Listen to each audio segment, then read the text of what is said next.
शिव बाबा याद है ना। ओम शांति। आज 21 मई 2024 के साकार मधुर महावाक्य है।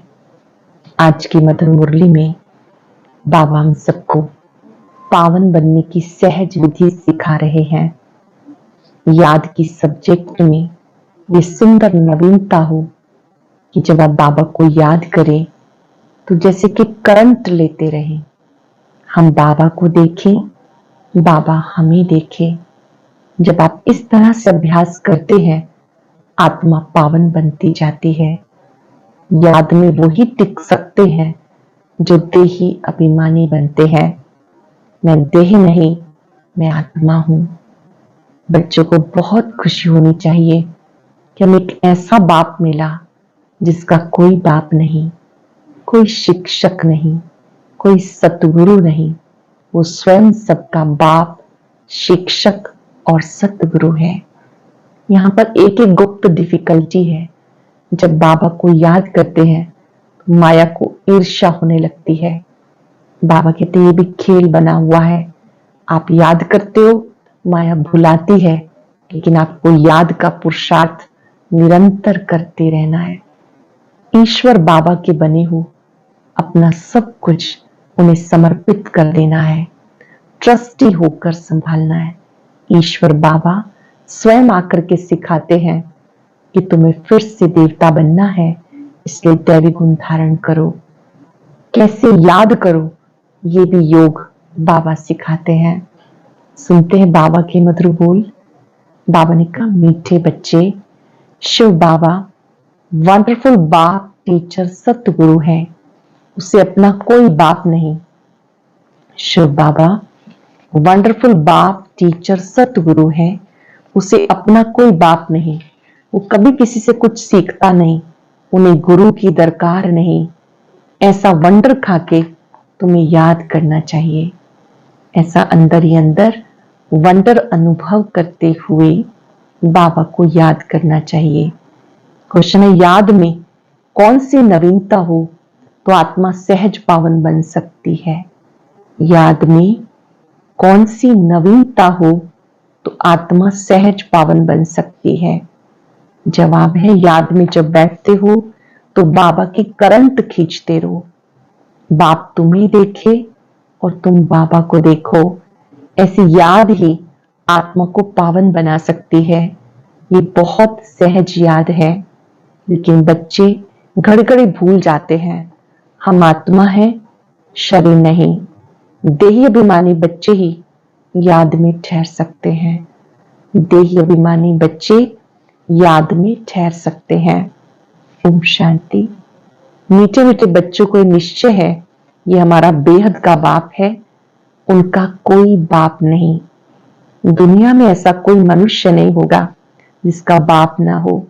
एक एक बात बहुत अच्छी समझने की है। फिर नॉलेज भी वो सुनाते हैं जो कभी पढ़ते नहीं तो मनुष्य मात्र कुछ ना कुछ पढ़ते जरूर हैं। श्री कृष्ण भी पढ़ा है। बाबा कहते हैं, मैं क्या पढ़ूं, मैं तो पढ़ाने वाला हूं। मैं पढ़ा हुआ नहीं हूं। मैंने कोई से शिक्षा नहीं ली, कोई गुरु नहीं किया। ड्रामा प्लान अनुसार बाप की जरूर ऊंचे से ऊंचे महिमा होगी। गाया जाता ऊंच से ऊंच भगवान, उनसे ऊंचा फिर क्या होगा? ना बाप, ना टीचर, ना गुरु। इस बेहद बाप का ना कोई बाप, ना टीचर, ना गुरु। ये स्वयं ही बाप, टीचर, सतगुरु है। ये अच्छी रीति समझ सकते हो। ऐसा कोई भी व्यक्ति हो नहीं सकता। यही वंडर खाकर ऐसे बाप, टीचर, सतगुरु को याद करना चाहिए। मनुष्य कहते, ओ गॉड फादर, वह नॉलेजफुल टीचर है, सुप्रीम गुरु है, एक ही है। ऐसा कोई दूसरा मनुष्य नहीं होगा। उनको पढ़ाना भी मनुष्य तन में है। पढ़ाने के लिए मुख तो जरूर चाहिए ना। ये भी बच्चों को घड़ी घड़ी स्मृति रहे तो बेड़ा पार हो जाए। बाबा को याद करने से विकर्म विनाश होंगे। सुप्रीम टीचर समझने से सारा ज्ञान बुद्धि में आ जाएगा। वे सतगुरु भी है, हमें योग सिखा रहे हैं। एक के साथ योग लगाना है। सब आत्माओं का एक ही फादर है। सब आत्माओं को कहते माँ में कम याद करो, केवल एक मुझे याद करो। आत्मा ही सब कुछ करती है। इस शरीर रूपी मोटर को चलाने वाली आत्मा है। उसको रथ कहो, कुछ भी कहो, मुख चलाने वाली आत्मा है। आत्मा का बाप एक ही है। मुख से कहते भी हो हम सब भाई भाई हैं, एक बाप के बच्चे, हम सब भाई भाई हैं। फिर जब बाबा आते हैं प्रजापिता ब्रह्मा के तन में, तो भाई बहन होना पड़ता है। प्रजापिता ब्रह्मा मुख वंशावली, तो भाई बहन होंगे ना। भाई की बहन से कभी शादी नहीं होती, तो ये सब प्रजापिता ब्रह्मा कुमार कुमारियां हो गए। तो भाई बहन समझने से जैसे बाबा के लवली चिल्ड्रन ईश्वरीय संप्रदाय हो गए। तुम कहेंगे हम डायरेक्ट ईश्वरीय संप्रदाय हैं। ईश्वर बाबा हमें सब कुछ सिखा रहे हैं। वो कोई से सीखा हुआ नहीं, वो तो है ही सदैव संपूर्ण। उनकी कलाएं कभी कम नहीं होती और सबकी कलाएं कम होती हैं। हम तो शिव बाबा की बहुत महिमा करते हैं। शिव बाबा कहना बहुत इजी है और वो पतित पावन है। शिव बाबा पतित पावन है। सिर्फ ईश्वर कहने से इतना जचता नहीं, अब तुम बच्चों के दिल में जचता है बाबा कैसे आकर पतितों को पावन बनाते हैं। लौकिक बाप भी है, पारलौकिक बाप भी है। पारलौकिक बाप को सब याद करते हैं, क्योंकि पतित हैं तब याद करते हैं। पावन बन गए फिर तो दरकार ही नहीं पतित पावन को बुलाने की। ड्रामा देखो कैसा है। पतित पावन बाप को याद करते हैं, चाहते हम पावन दुनिया के मालिक बने। शास्त्रों में दिखाया है देवताओं और असुरों की लड़ाई लगी, परंतु ऐसा तो है नहीं। अब तुम समझते हो हम ना असुर हैं ना देवता, अभी हम हैं बीच के। सब तुमको कूटते रहते। ये खेल बड़ा मजे का है। नाटक में मजा ही देखने का आता है। नाटक में मजा ही देखने जाते हैं ना। ये सब है हद के ड्रामा, ये है बेहद का ड्रामा। इनको कोई नहीं जानते, देवताएं तो जान भी नहीं सकते। अब तुम कलयुग से निकल आए हो, जो खुद जानते हो वो औरों को समझा सकते हैं। एक बार ड्रामा देख लिया फिर सारा ड्रामा बुद्धि में आ जाता है। बाबा ने समझाया ये मनुष्य सृष्टि रूपी झाड़ है, इसका बीज ऊपर है। विराट रूप कहते हैं ना। बाबा बैठ तुम बच्चों को समझाते, मनुष्य को पता नहीं शिव बाबा कोई से भाषा सीखा होगा क्या, जबकि उनका कोई टीचर नहीं, तो भाषा फिर कैसे सीखी होगी। जरूर जिस रथ में आते हैं उनकी भाषा ही काम में लाएंगे। उनकी अपनी भाषा तो कोई है नहीं, वो कुछ पढ़ते सीखते ही नहीं। उनका कोई टीचर नहीं, शिव बाबा का कोई टीचर नहीं। श्री कृष्ण तो सीखता है, उनके माँ बाप टीचर हैं। उनको गुरु की दरकार ही नहीं, क्योंकि उनको तो सदगति मिली हुई है। ये तुम जानते हो, तुम ब्राह्मण सबसे ऊंचे हो, ये तुम स्मृति में रखो। हमें पढ़ाने वाला बाप है। हम सब ब्राह्मण हैं। ब्राह्मण, देवता, क्षत्रिय, वैश्य, शूद्र, कितना क्लियर है। बाप को तो पहले से ही कह देते वे सब कुछ जानते हैं। क्या जानते हैं किसी को पता नहीं, वो नॉलेजफुल है। बाबा ज्ञान का सागर है। सारी सृष्टि के आदि मध्य अंत की उनको नॉलेज है। बीज को सारे झाड़ की नॉलेज होती है। वो तो है जड़ बीज और तुम हो चैतन्य।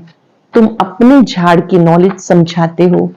बाबा कहते मैं इस वैरायटी मनुष्य सृष्टि का बीज हूं। है तो सब मनुष्य, परंतु वैरायटी है। एक भी आत्मा के शरीर के फीचर्स दूसरे जैसे नहीं हो सकते। दो एक्टर एक जैसे नहीं हो सकते। यह है बेहद का ड्रामा। हम मनुष्यों को एक्टर नहीं कहते हैं, आत्मा को कहते हैं। वो लोग मनुष्यों को ही समझते।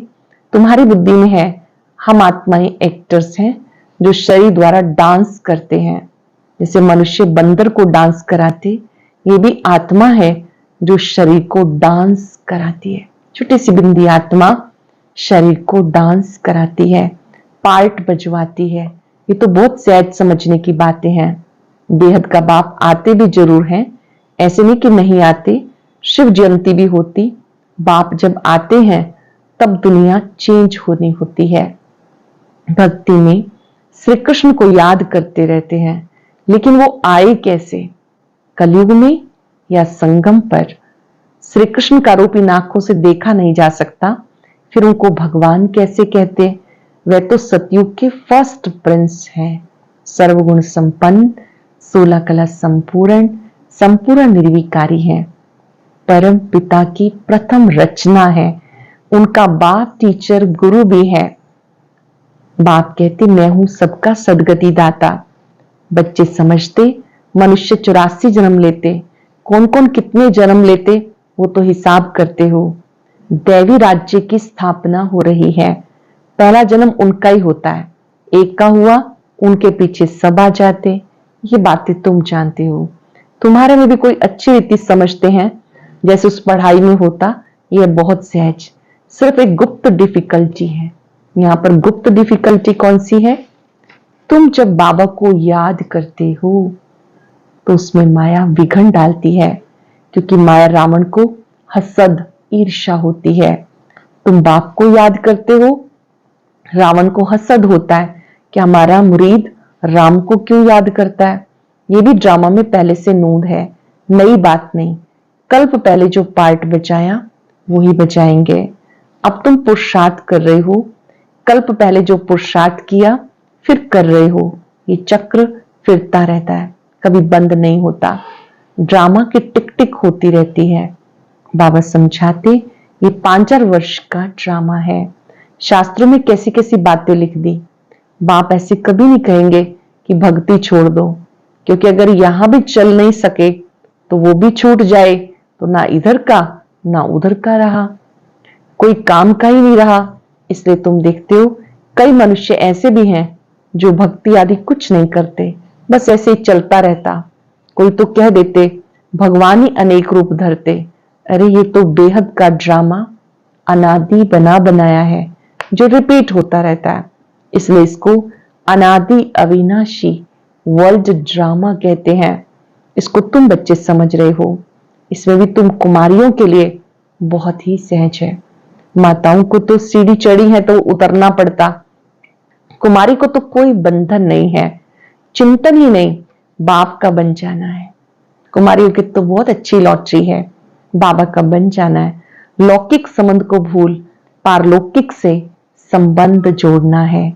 कलयुग में तो है ही दुर्गति, नीचे उतरना ही है। ड्रामा अनुसार भारतवासी कहते हैं सब कुछ ईश्वर का है, वो मालिक है। तुम कौन हो? हम आत्मा है, बाकी सब कुछ ईश्वर का है। ये देह आदि जो कुछ है परमात्मा ने दिया है। मुख से कहते ठीक है, कह देते सब कुछ ईश्वर ने दिया। अच्छा, फिर उसकी दी हुई चीज में खयानत थोड़ी डालनी चाहिए, परंतु उस पर चलते नहीं, रावण मत पर चलते हैं। बाबा समझाते तुम तो ट्रस्टी हो, परंतु रावण संप्रदाय होने के कारण तुम ट्रस्टी बने में अपने को धोखा देते हो। मुख से कहते एक हो, करते दूसरा हो।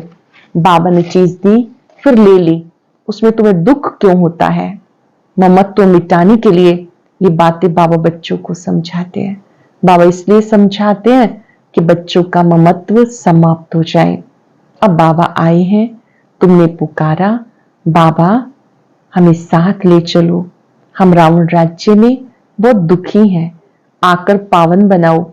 समझते हैं पावन बनने बगैर हम जा नहीं सकेंगे, हमको ले चलो। कहाँ ले चलो? घर ले चलो। सब कहते हैं हम घर जाएं।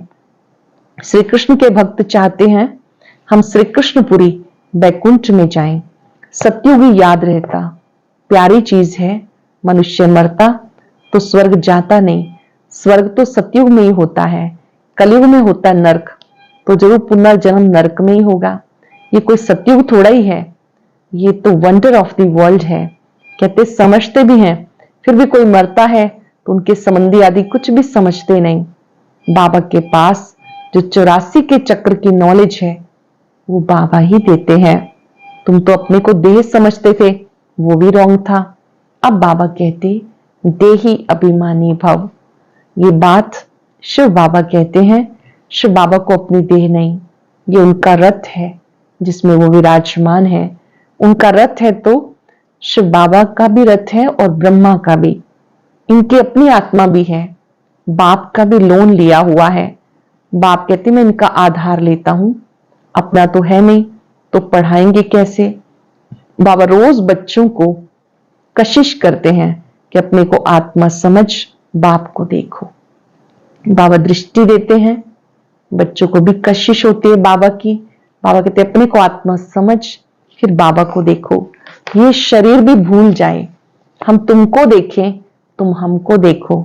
तुम जितना बाप को याद करेंगे पवित्र होते जाएंगे। और कोई उपाय पावन बनने का नहीं, अगर हो तो बताओ जिससे आत्मा पवित्र होती हो। गंगा के पानी से तो नहीं होगी। पहले तो बाप को भी, पहले तो किसी को भी बाप का परिचय देना है। ऐसा बाप तो और कोई होता ही नहीं। लफ्ज देखो, ऐसा समझा है जो चक्रित हो जाए। समझे बरोबर इनको परमात्मा कहा जाता। अब तुम बच्चों को बाबा अपना परिचय दे रहे हैं, मैं कौन हूं ये भी बच्चों को मालूम है। हिस्ट्री रिपीट होती है। जो इस कुल के होंगे वो ही आएंगे, जो देव कुल की आत्माएं होंगी वो आएंगी। बाकी तो सब अपने अपने धर्म में चले जाएंगे। जो और धर्मों में कन्वर्ट हो गए फिर निकल अपने अपने सेक्शन में चले जाएंगे। इसलिए निराकारी झाड़ भी दिखाया। ये बातें तुम बच्चे समझते हो, बाकी कोई मुश्किल ही समझते हैं। 7-8 से कोई 1-2 निकलेंगे जो समझेंगे ये नॉलेज बहुत अच्छी है। कोटों में कोई, कोई में भी कोई होते हैं ना, यहाँ का जो होगा उनको तूफान कम आएंगे। दिल होगी फिर जाएं, जाकर सुने। कई फिर संग के रंग में आ जाते, फिर आते नहीं। जहां पार्टी को जाता हुआ देखेंगे उसमें लटक पड़ेंगे। मेहनत लगती है बहुत, कितनी मेहनत करनी पड़ती है। घड़ी घड़ी कहते हैं, हम भूल जाते हैं मैं आत्मा हूं शरीर नहीं। ये घड़ी घड़ी भूल जाते। बाबा भी जानते हैं। बच्चे काम चिता पर बैठकर काले हो गए, कब्र दाखिल हो गए, इसलिए सांवरे बन गए। उनको फिर बाबा कहते हमारे बच्चे सब जल मरे हैं। ये बेहद की बात है। कितनी करोड़ों आत्माएं हमारे घर में रहने वाली हैं, अर्थात ब्रह्मलोक में रहने वाली हैं। बाप तो बेहद में खड़े हैं ना, तुम भी बेहद में खड़े हो जाएंगे। जानते हो बाबा स्थापना करके चला जाएगा, फिर तुम राज्य करेंगे। स्थापना करके शिव बाबा चले जाएंगे, फिर तुम राज्य करेंगे। बाकी सब आत्माएं शांति धाम में चली जाएंगी। अच्छा, मीठे मीठे सिक्के रते बच्चों प्रति माता पिता बाप दादा का याद प्यार गुड मॉर्निंग। रूहानी बाप की रूहानी बच्चों को नमस्ते। रूहानी बच्चों के रूहानी बाप दादा को याद प्यार नमस्ते गुड मॉर्निंग। शुक्रिया बाबा, शुक्रिया। धारणा के लिए सार। किसी भी एक्टर से रावण हसद करे, ईर्ष्या करे, विघन डाले, तूफान में लाए, उसे ना देख, अपने पुरुषार्थ में तत्पर रहना है। क्योंकि हर एक एक्टर का पार्ट इस ड्रामा में अपना अपना है। ये अनादि ड्रामा बना हुआ है। रावण मत पर ईश्वर की अमानत में ख्यानत नहीं डालनी है। सबसे ममत्व निकाल, पूरा ट्रस्टी होकर रहना है। किसी भी एक्टर से रावण हसद करे, ईर्ष्या करे, विघन डाले, तूफान में लाए, उसे ना देख, अपने पुरुषार्थ में तत्पर रहना है। क्योंकि हर एक्टर का पार्ट इस ड्रामा में अपना अपना है। ये अनादि ड्रामा बना हुआ है।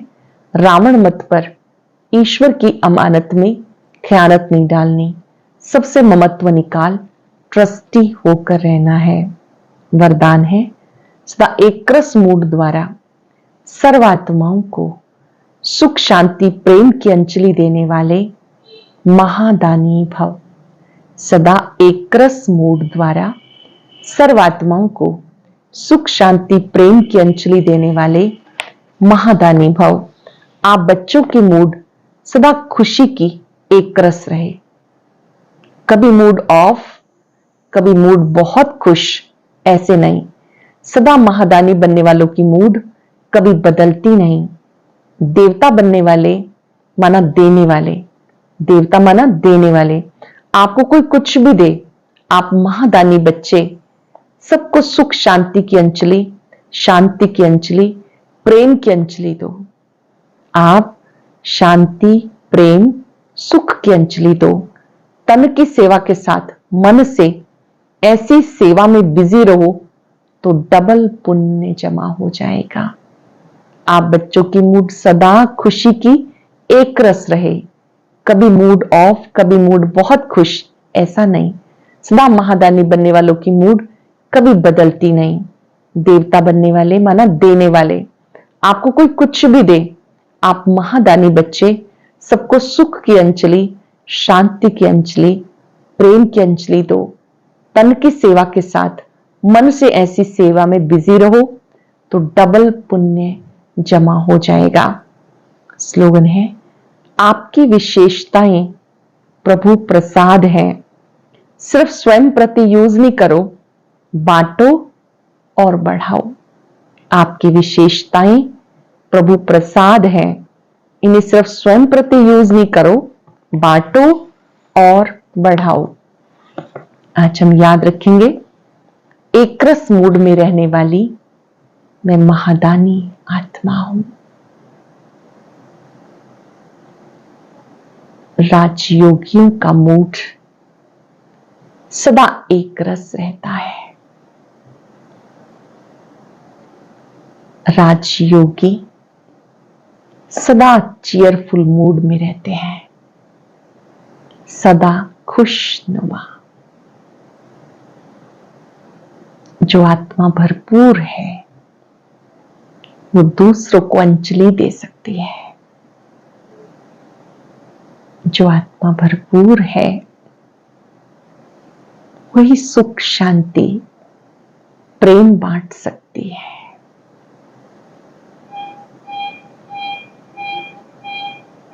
अपने अंतःकरण में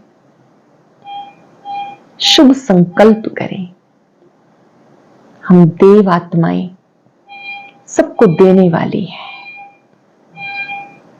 महादानी है, सबको सुख देना है, प्यार बांटना है, शक्तियां बांटनी है। बाबा से शक्ति लेते जाएं, सबको देते जाएं।